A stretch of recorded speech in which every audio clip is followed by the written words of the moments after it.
Erya UPDF litutaakabanga nga liweereza bannayuganda wano okubakuuma n'okukola emirimu emirala gyonna egy'obwerinzi bwa Uganda. Naye libadde teribangako na mwogezi waalyo nga mukyala Brigadier General Byekwaso, Brigadier General Flavia Byekwaso atuuziddwa mu butongole okuba omwogezi ow'eggye lino era ng'emikolo gino gibadde mbuya okumpi n'ekibuga Kampala. Brigadier General Flavia Byekwaso omwogezi w'amagye ga Uganda People's Defence Forces omujja akwasiddwa yafeesi ku mukolo gubadde mbuya. Waneera we wali n'ekitebe kya ministry ey'ebyokwerinda n'ensonga ez'abaazirwanako. Ono ye mukyala asoose okulondebwa ku bwogezi bw'eggye ly'eggwanga nga yazaalibwa 29 Desemba 1971 ava mu disitulikiti ey'e Kayunga nga gye yasomera ne one A-level ku St. Mathias Kalemba SSS e Nazigo. Yegatta ku magye mu 2000 nga yatandikira ku ddaala lya protocol officer n'ajja ng'aweerereza mu bifo eby'enjawulo. Mu 2014 okutuuka mu 2016 ye yali director wa logistics mu UPDF era mu 2016 n'alinyisibwa eddaala okutuuka ku Lieutenant Colonel. Bw'ogeraageranya abakyala mu magye ga UPDF ono ali mu kifo kya kubiri ng'asooka ye Lieutenant General Proscovia Narweiso. Abadde omu ku babaka 10 abakiikirira amagye mu Parliament ey'e10 nga yalondebwa mu 2016.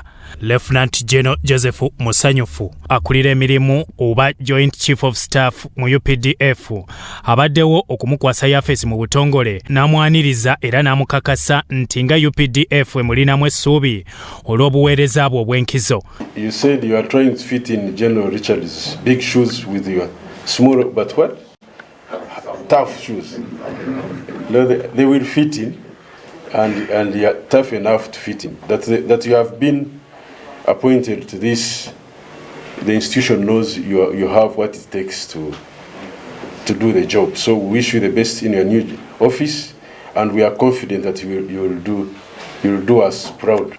Lieutenant General Musanyufu yeebazizza Brigadier General Richard Kalemire abaddeko nti akoze omulimu gwa ttendo okulwanirira ekifaananyi ky'amagye n'amwagaliza birungi mu buweereza obujja. You are the spokesperson of the ministry, you are the spokesperson of the UPDF, you are our face, you are our mouthpiece, and you also receive the shocks from the public.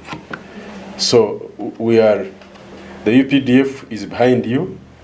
The leadership is with you and we are at your service at any time you want it. Chief Political Commissar Major General Masiko ayozaayozezza omwogezi omujja ku kyatuuseeko nga ye mukyala asoose mu kifo kino.